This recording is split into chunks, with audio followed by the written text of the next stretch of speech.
अस्सलाम वालेकुम स्टूडेंट्स, क्या हाल है आप सबके। उम्मीद है आप सब लोग ठीक होंगे। आज हम प्रॉब्लम नंबर 3.2 करने जा रहे हैं पार्ट ए से।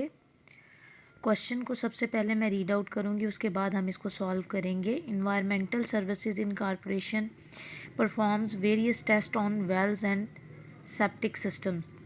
A few of the company's business transactions occurring during August are described below. Number 1. On August 1st, the company billed customers 2500 on account for services rendered. अगस्त 1 को कंपनी ने, क्योंकि ये environmental services basically क्या है, एक testing service है, ठीक है। जैसे पाकिस्तान में हमारे NTS हो गया या CTS हो गया, कुछ टेस्टिंग डिपार्टमेंट्स होते हैं जो अपनी सर्विसेज प्रोवाइड करते हैं तो उसके बदले में चार्जेस लेते हैं। तो अगस्त 1 को the company billed customers 2500 on account for services rendered. Company ने सर्विसेज प्रोवाइड की हैं, 2500 अर्न कर लिया है। Customers are required to make full payment within 30 days. Like services हमने दे दी हैं, 2500 का बिल भी बना दिया है, लेकिन हमें अभी पेमेंट रिसीव नहीं हुई है। तो 2500 बन गया हमारा अकाउंट रिसीवेबल, और ये इनकम है हमारी कहाँ से, ये हमारी टेस्टिंग सर्विस की रेवेन्यू है। Number 2, on August 3rd, the company purchased testing supplies costing 3800.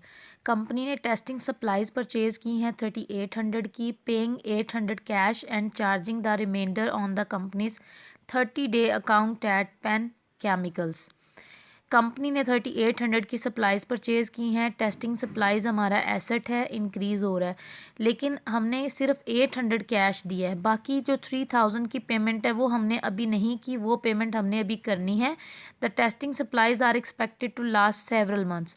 बाकी पेमेंट अभी हमने करनी है तो वो हमारे अकाउंट पेएबल्स बन जाएंगे। अभी इस चीज़ को मज़ीद, ये सारी 7 ट्रांजेक्शन्स गिवन है, इनको साथ साथ एक्सप्लेन करूँगी जब मैं इनको सॉल्व करती रहूँगी, क्योंकि इनको पढ़ते हुए टाइम वेस्ट होगा। मैं साथ साथ आपको बता रही हूँ। इंस्ट्रक्शंस देखें, रिक्वायरमेंट्स क्या हैं। Number A, prepare an analysis of each of the above transactions का एनालिसिस पूछा हुआ है। Transaction number 1 serve as an example of the form of analysis to be used. Analysis आपने किस तरह करना है उसकी एग्जाम्पल के तौर पे एक एनालिसिस करके दिया हुआ है। जो हमारी ट्रांजेक्शन नंबर 1 थी उसका अगर एनालिसिस किया जाए तो कंपनी ने 2500 की सर्विसेज दी हैं और 2500 का बिल बना के कस्टमर को दे दिया, लेकिन पेमेंट अभी हमें नहीं मिली। पेमेंट अभी आनी है तो वो हमारे अकाउंट रिसीवेबल्स बन गए। तो देखें एनालिसिस कैसे होगा। एनालिसिस में हमारे पास आ जाएगा ए पार्ट में, the asset account receivable was increased. हमारा एक एसेट इंक्रीज हो रहा है जिसका नाम क्या है, अकाउंट रिसीवेबल। तो increase in asset are recorded by debit, और आपको पता है कि एसेट्स इंक्रीज हों तो क्या होते हैं, डेबिट। तो हम क्या करेंगे, अकाउंट रिसीवेबल डेबिट करेंगे 2500 के साथ। और इसका बी पार्ट किस तरीके से आएगा, रेवेन्यू हैज़ बीन अर्नड, हमने रेवेन्यू अर्न की है। Revenue increases owner's equity. Revenue increase हो तो ऑनर्स इक्विटी इंक्रीज होती है। Increase in owner's equity are recorded by credit. हमारी रेवेन्यू इंक्रीज हो रही है, आप ये ना भी लिखे ऑनर्स इक्विटी तो फिर भी ठीक है, आपने जस्ट बताना है कि हमारी रेवेन्यू हमने अर्न की है, और रेवेन्यू इंक्रीज हो तो वो क्रेडिट होती है, ठीक है। तो हमने टेस्टिंग सर्विस रेवेन्यू को क्रेडिट कर देना है 2500 के साथ, और 2500 हमारा अभी रिसीवेबल है, इसलिए अकाउंट रिसीवेबल डेबिट। तो इस तरह से हमने बाकी की जो ट्रांजेक्शन्स हैं उनका एनालिसिस लिखना है। ये है हमारी रिक्वायरमेंट नंबर 1। बी रिक्वायरमेंट है, prepare journal entries including explanations for the about transactions. B part में हमने जर्नल एंट्रीज करनी है। तो स्टूडेंट्स, जब हम ये एनालिसिस कर चुके होंगे तो हमें पता तो चल ही जाएगा क्या डेबिट होना है और क्या क्रेडिट होना है। तो फिर हमने जस्ट यहाँ से ही हमारी जर्नल एंट्री क्रिएट हो रही है। हमने फिर जस्ट जर्नल का फॉर्मेट बना के उसके अंदर इनको एंट्रीज़ को एंटर करते जाना है। आपने एनालिसिस ठीक कर लिया तो जर्नल एंट्रीज़ तो एनालिसिस से ही बनती हैं। तो हम अपनी रिक्वायरमेंट नंबर ए और बी को सॉल्व करते हैं। ट्रांजैक्शन नंबर 1 का एनालिसिस तो गिवन है आपकी बुक पे, तो हम ट्रांजैक्शन नंबर 2 के एनालिसिस से स्टार्ट करेंगे। तो हम यहाँ पे इसकी नंबरिंग लिख देंगे नंबर 2। नंबर 2 में पहले हम उसकी ट्रांजैक्शन को रीड करते हैं बुक से और उसके बाद हम उसका एनालिसिस लिखेंगे। On August 3rd the company purchase testing supplies costing 3800। Company ने 3 अगस्त को टेस्टिंग सप्लाइज खरीदी हैं 3800 की। तो टेस्टिंग सप्लाइज तो एसेट है, ठीक है। तो टेस्टिंग सप्लाइज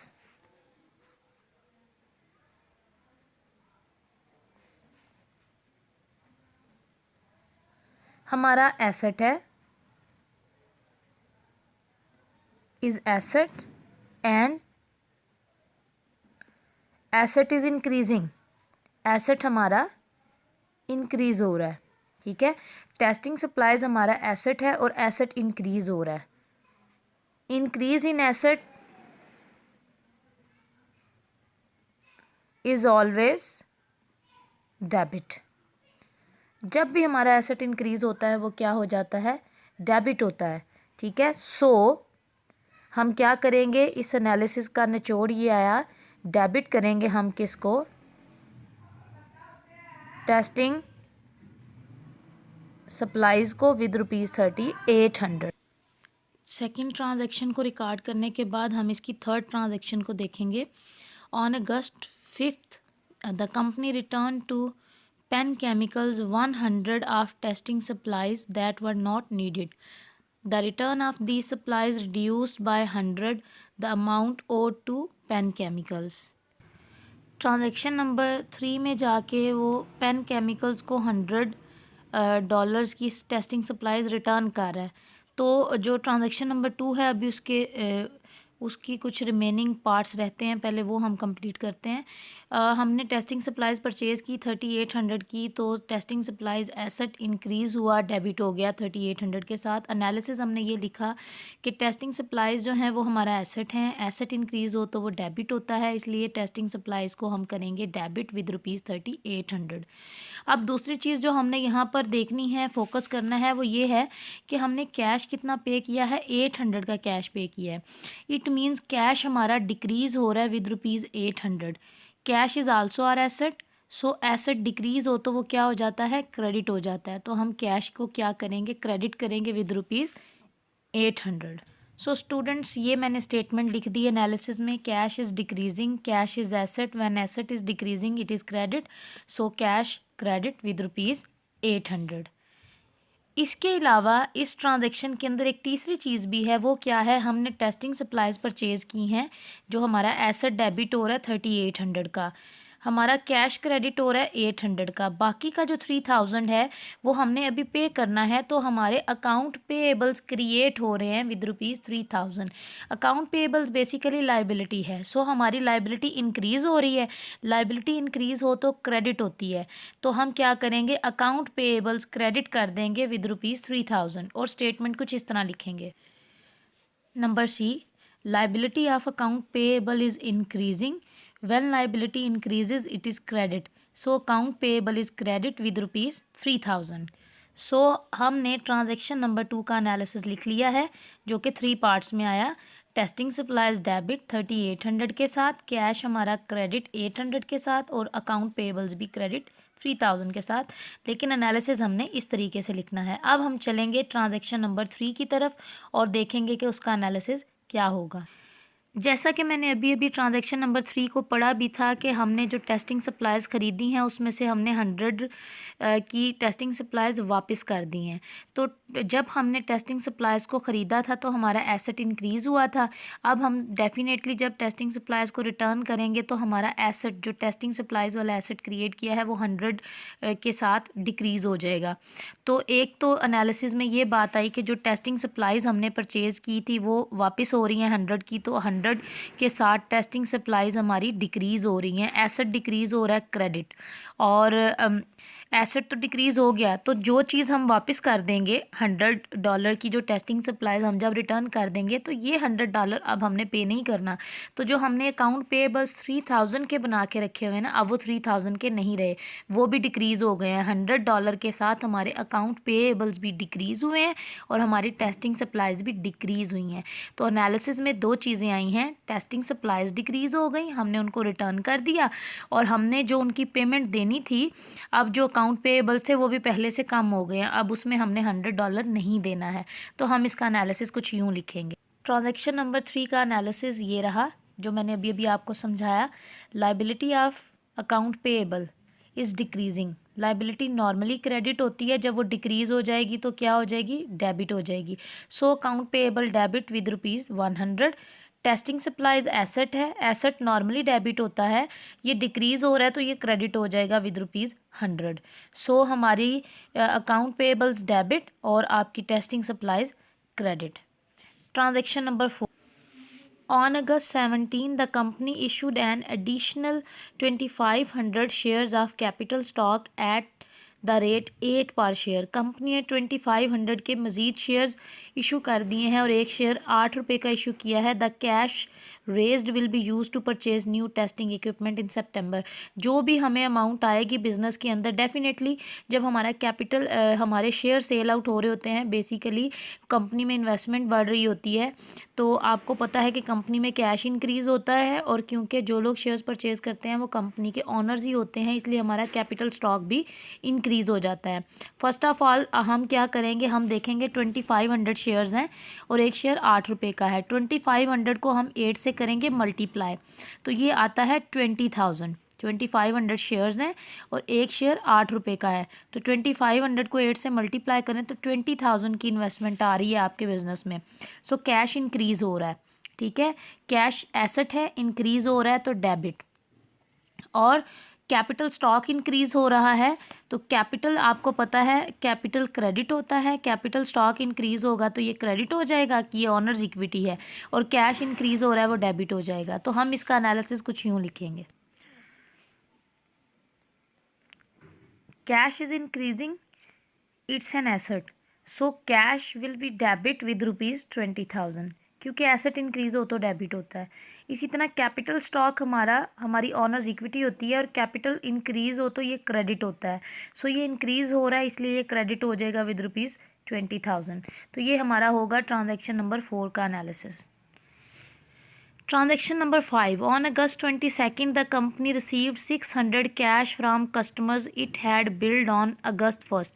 अगस्त 1 को हमने एक रिकॉर्डिंग की थी जिसमें हमारे अकाउंट रिसीवेबल्स इंक्रीज़ हो रहे थे। हमने सर्विसेज दे दी थी, हमने 2,500 अर्न भी कर लिया था। यहाँ पे 2,500 अर्न किया था लेकिन रिसीव नहीं हुआ था, हमने उसे अपना एसेट बनाया था अकाउंट रिसीवेबल्स के नाम से। उसमें से अब हमें 600 कैश रिसीव हो गया है। कैश रिसीव हुआ तो कैश इंक्रीज़ हो रहा है, कैश हमारा एसेट है, इंक्रीज़ होके डेबिट हो जाएगा। और नंबर 2 पे क्या होगा, हमारे अकाउंट रिसीवेबल्स डिक्रीज़ होंगे। क्यों डिक्रीज़ होंगे, क्योंकि वो जो अकाउंट रिसीवेबल हमने 2,500 का एसेट बना के रखा हुआ है ना, उसका मतलब ये है कि ये वो लोग हैं जिन्होंने हमें 2,500 देना है। जब उसमें से हमें 600 मिल जाएगा तो डेफिनेटली ये अकाउंट रिसीवेबल्स डिक्रीज़ होंगे। तो अकाउंट रिसीवेबल्स एसेट हैं, एसेट डिक्रीज़ हो तो वो क्रेडिट हो जाता है, ठीक है। तो कैश इंक्रीज़ हो रहा है और अकाउंट रिसीवेबल्स डिक्रीज़ हो रहे हैं, ये दो इफ़ेक्ट आ रहे हैं इस ट्रांजैक्शन के। तो हम इसका एनालिसिस कुछ यूँ लिखेंगे, ये हमारी ट्रांजैक्शन नंबर 5 का एनालिसिस है। Cash is increasing, cash is asset, when asset increases it is debit, so cash debit with ₹600। Account receivables are decreasing, account receivables are assets, when asset decreases it is credit, so account receivable credit with ₹600। इस तरह से हमने analysis किया और हमें साथ साथ पता चल रहा है कि क्या चीज़ डेबिट होनी है, क्या चीज़ क्रेडिट होनी है। बी पार्ट में जब हम जर्नल एंट्रीज़ करेंगे तो अब हमें कुछ भी मेहनत नहीं करनी पड़ेगी, हम सिंपल सी जर्नल एंट्री कर लेंगे। फॉर एग्जांपल अगर हमने इस ट्रांजैक्शन नंबर 5 की जर्नल एंट्री बनानी हो तो हमारे लिए बहुत ईजी है, हमें पता है, हम लिखेंगे कैश अकाउंट डेबिट 600 के साथ और अकाउंट रिसीवेबल्स क्रेडिट 600 के साथ, तो जर्नल एंट्री कंप्लीट है। यानी एनालिसिस ही मेन चीज़ होती है। ए पार्ट में हम सारे एनालिसिस कर रहे हैं तो बी में सिर्फ आपने उनको फॉर्मेट के अंदर लिख देना है। आप जर्नल एंट्री की बेस तो आपकी बन रही है एनालिसिस में ही। अगली ट्रांजैक्शन देखते हैं, transaction number 6। On August 29, the company paid its outstanding account payable to Penn Chemicals. 29 अगस्त को कंपनी ने जो पेन केमिकल्स को अकाउंट पेएबल्स थे ना, हमारे पेन केमिकल्स को हमने पेमेंट करनी थी, वो हमने सारा पे कर दिया है। इसमें सबसे मेन चीज़ एक तो ये देखने वाली है कि हमने पेन केमिकल्स को पे कितना करना है। स्टूडेंट्स, हमने पेन केमिकल्स से 3 अगस्त को 3,800 की टेस्टिंग सप्लाइज़ ख़रीदी थी, ठीक है। 800 हमने कैश दिया था, 3000 हमने पे करना था।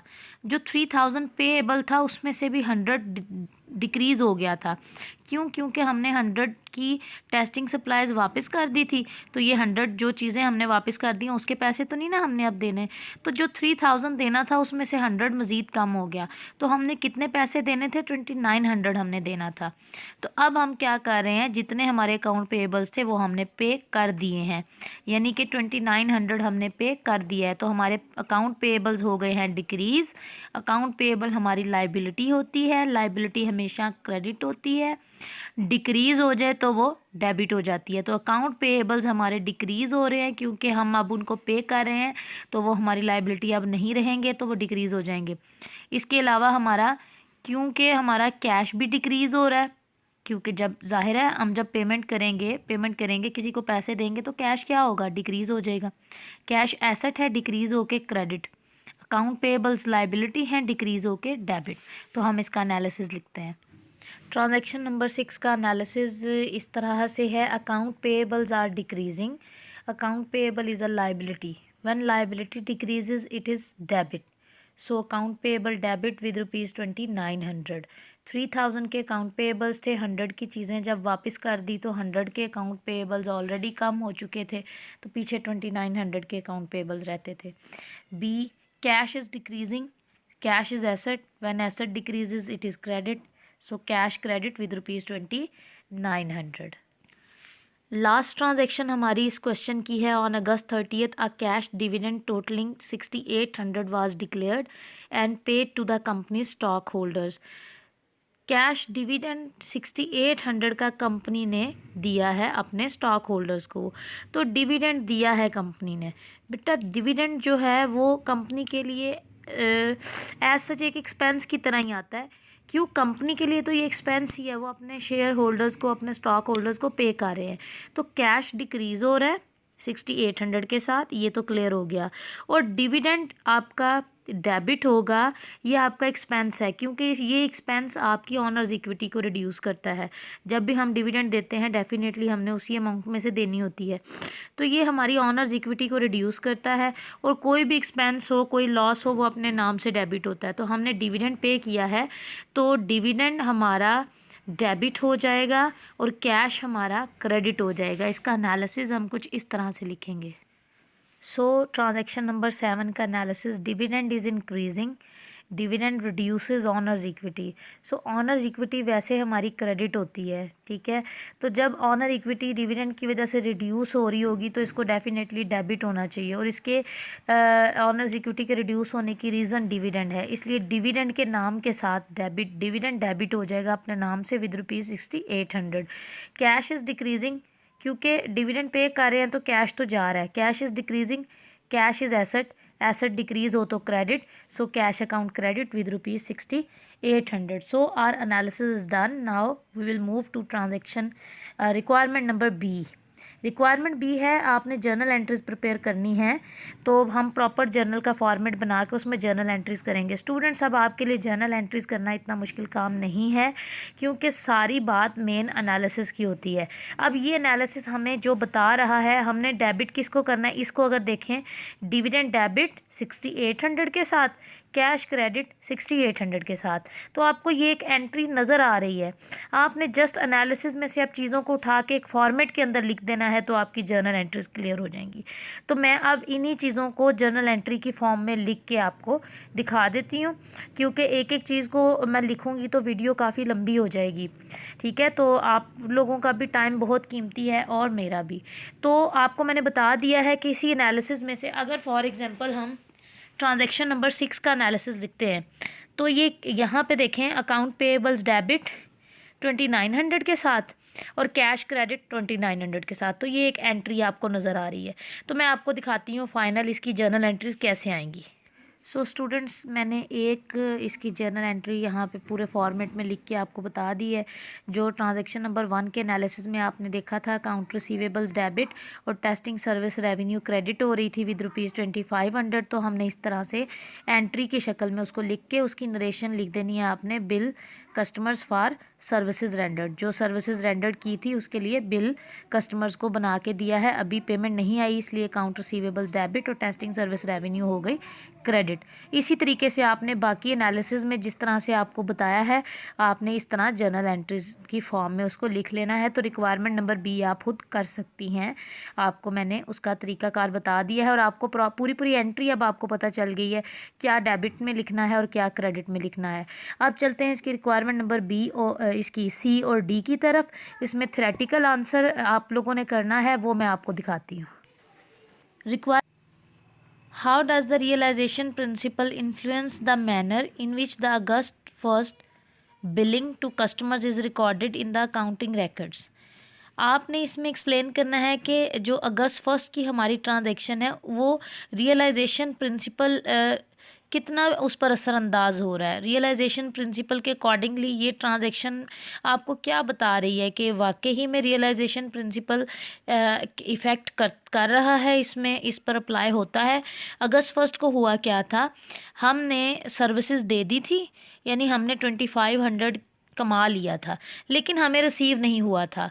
मैं आपको समझा दूं students, according to the realisation principle होता ये है कि ये प्रिंसिपल हमें ये कहता है कि हम चाहे हमें कैश पैसे मिलें या ना मिलें, जब हम कोई काम कर लेते हैं ना, सर्विसेज दे देते हैं या कोई प्रोडक्ट सेल कर देते हैं, तो वो चीज़ उसी वक्त हमारी इनकम बन जाती है। हम उसे उसी वक्त अपनी रेवेन्यू कंसीडर कर लेते हैं। जब हमने सर्विस रेंडर की, वहाँ वो हमारी इनकम के तौर पर हमने रिकॉर्ड कर लेनी है, चाहे वो हमें अभी रिसीव हुई है या महीने बाद रिसीव होगी, लेकिन हमने उसे कमा लिया है, वो हमारी इनकम है और हम उसी वक्त उसको इनकम लिख लेते होते हैं। तो स्टूडेंट्स हमने यही तो किया था, हमने एंट्री में क्या किया था, हमने टेस्टिंग सर्विस रेवेन्यू के नाम से एक हेड बना के उसको क्रेडिट कर दिया था और वो हमारी रेवेन्यू के तौर पर क्रेडिट हुआ था। ठीक है, तो ये रियलाइजेशन प्रिंसिपल इस पर अप्लाई होता है। इसकी स्टेटमेंट हम इस तरीके से लिख लेंगे। The realisation principle required that revenue be recorded when it is earn. हमने जो ही इनकम को अर्न करना है हमने उसी वक्त उसको रिकॉर्ड कर देना है।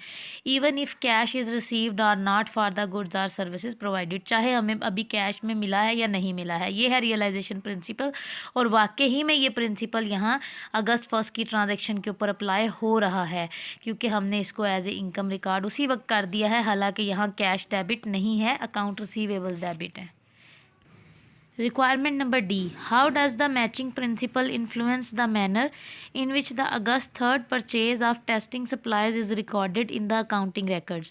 अब इसी तरीके से जैसे रिक्वायरमेंट सी थी, वो ये कह रहा है कि हमारा जो मैचिंग प्रिंसिपल है, अकाउंटिंग के जो प्रिंसिपल्स हैं उनकी बात हो रही है। हमारा अकाउंटिंग का जो मैचिंग प्रिंसिपल है वो अगस्त 3rd की ट्रांजेक्शन के ऊपर कैसे इन्फ्लुएंस हो रहा है, इसको एक्सप्लेन करें कि ये कैसे इससे रिलेट कर रहा है। जो अकाउंटिंग का मैचिंग प्रिंसिपल है, उस प्रिंसिपल के मुताबिक बात ये होती है कि हम जिस अकाउंटिंग पीरियड की बात कर रहे हैं, कोई भी एक्सपेंस जिस अकाउंटिंग पीरियड के अंदर होता है तो हमने उसको उसी पीरियड को चार्ज करना होता है। अगर कोई भी एक्सपेंस हुआ है एक अकाउंटिंग पीरियड के अंदर, ठीक है, तो हम उसे उसी अकाउंटिंग पीरियड की जो रेवेन्यू होगी उसी से उसको मैचअप करेंगे। फॉर एग्जांपल एक अकाउंटिंग पीरियड के जो एक्सपेंसेस हैं वो अगले अकाउंटिंग पीरियड में हम उनको नहीं लेकर जा सकते, और इसी तरीके से जो एक अकाउंटिंग पीरियड की रेवेन्यू है उसको उसी अकाउंटिंग पीरियड में ही रिकॉर्ड करना चाहिए। तो स्टेटमेंट कुछ इस तरीके से आएगी। Matching principle required that expenses incurred in an accounting period be matched with revenue earned in the same period. As these supplies are used in a particular period, their cost be matched against the revenue earned in that period. Thank you so much, class. Question is complete now. Wish you all the best. Inshallah, next question.